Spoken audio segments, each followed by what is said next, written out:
Good morning students. BA third year, विषय समाजशास्त्र। मैं उषा शर्मा। आज मैं वर्ग संघर्ष सिद्धांत जो कार्ल मार्क्स का है उसकी आलोचना के बारे में आपको समझाऊंगी। समाज में दो वर्ग बताए हैं। किसने? कार्ल मार्क्स ने। पूंजीपति और श्रमिक वर्ग। जबकि एक और भी वर्ग है जो मध्यवर्गीय वर्ग है, जिसकी मार्क्स ने अवहेलना की है। इसमें इन्होंने उत्पादन और वितरण के कार्यक्रम में समाज के दो वर्ग बताए हैं कि दो वर्ग इन्वॉल्व रहते हैं, पूंजीपति वर्ग और श्रमिक वर्ग। जबकि कहना क्या है आलोचकों का कि एक वर्ग और भी है जो मध्यम वर्गीय वर्ग है। मध्यम वर्गीय वर्ग में कौन आते हैं? बुद्धिजीवी लोग आते हैं, जिसकी मार्क्स ने अवहेलना की है। इस वर्ग ने समाज की सबसे अधिक विकास में भूमिका निभाई है। दूसरा क्या है इनकी आलोचना कि मार्क्स ने सामाजिक और आर्थिक दोनों को एक ही मान लिया है, जबकि वर्गों को केवल आर्थिक आधार पर बांटना पर्याप्त नहीं है। इन्होंने केवल आर्थिक आधार पर दो वर्ग बता दिए, जबकि कहा क्या जा रहा है कि वर्गों को केवल आर्थिक आधार पर नहीं बांटा जा सकता है। समाज का सही विश्लेषण जाति, धर्म, व्यवसाय, शिक्षा सभी के आधार पर किया जाना चाहिए। तीसरा है मार्क्स का ये मानना भी गलत है कि संघर्ष ही सामाजिक जीवन का मूल तत्व है, जबकि प्रेम, सहयोग, सामंजस्य की भावना भी मानव जीवन को चलाने में सहयोगी है। मार्क्स क्या कहते हैं कि संघर्ष मूल में है, इतिहास में है, कि संघर्ष सब जगह चलता आ रहा है। जबकि कहा क्या जाता है कि सामाजिक जीवन का मूल तत्व संघर्ष नहीं है। सामाजिक जीवन का मूल तत्व क्या है? प्रेम, सहयोग, सामंजस्य की भावना। मतलब बहुत सी चीज़ें केवल संघर्ष से नहीं निपटाई जा सकती हैं।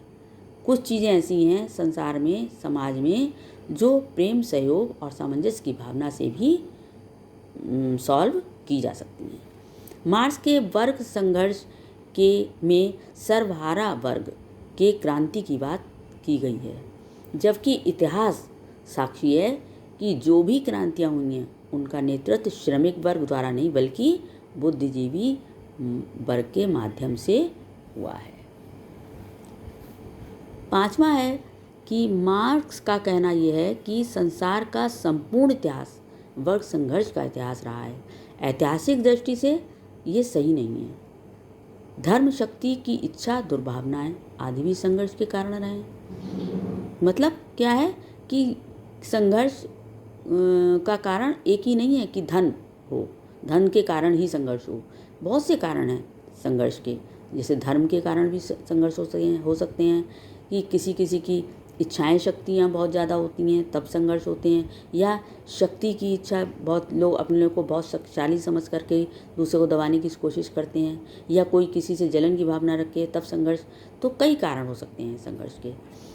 अगला है कि मार्क्स ने अपने सिद्धांत में पूंजीवाद का अंत और समाजवाद की स्थापना की जो संभावना व्यक्त की है वो पूरी तरह सही नहीं है, क्योंकि पूंजीवाद ने स्वयं को बदली परिस्थितियों के अनुरूप ढाल लिया है।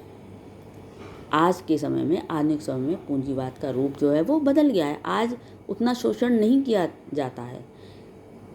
आज जो है वो पूंजीपति लोग जो होते हैं मजदूरों के सुख सुविधाओं पर भी विशेष ध्यान देने लगे हैं। जैसे उनके काम के घंटे निर्धारित हो गए हैं, उनको एक्स्ट्रा काम का बोनस भी दिया जाता है। इस तरीके से कुछ सुख सुविधाएं भी दी जाती हैं ताकि मजदूरों को किसी ज़्यादा परेशानी ना हो। मार्क्स की ये भविष्यवाणी सही नहीं हुई कि पूंजीवाद के विनाश के बाद सत्ता श्रमिक वर्ग के हाथ में जाएगी। यदि ऐसा हुआ तो सत्ता किसके हाथ में जाएगी? फासीवाद, अधिनायकवाद जैसे और भी विकल्प हैं। मतलब ज़रूरी नहीं है कि पूंजीवाद के विनाश के बाद सत्ता जो है श्रमिक वर्ग के ही हाथ में जाए, ऐसा आलोचक कहते हैं। सत्ता जो है वो किसके हाथ में जा सकती है? फासीवाद या अधिनायकवाद के हाथों में भी जा सकती है। फांसीवाद क्या होता है कि एक प्रकार का तानाशाही का व्यवहारात्मक रूप होता है। अंत में वर्ग संघर्ष का सिद्धांत पूरी तरह तर्क पर आधारित तथा वैज्ञानिक नहीं है, फिर भी मार्क्सवादी चिंतन में इसका विशेष महत्व है। तो इस तरीके से ये वर्ग संघर्ष का सिद्धांत आज समाप्त होता है और नेक्स्ट वीडियो में मैं कोई नया टॉपिक लूँगी। Thank you.